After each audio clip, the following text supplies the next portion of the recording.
యజమానిలోనే మనకు 70 అధిక బలం ఉంటే 80 మనం అందరం కూడా లైన్లో ఉన్నాం.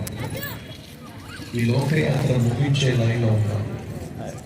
ఎప్పుడు ఈ లోకయాత్ర మనం ముగిస్తాం మనకు తెలియదు.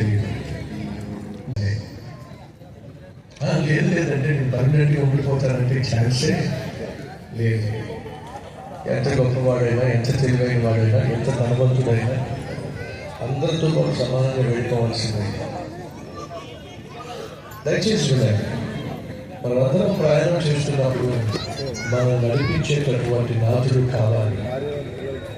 ఆయన మనలోనే ఉండి మనం నడిపించాలి అని చెప్పి మన గుండెలో, మన శరీరంలో ఒక గదిని నిర్మించుకున్నాడు. ఆ గదిని మనం ఏమంటున్నామంటే హృదయము అని అంటున్నాం. దయచేసి గమనించండి.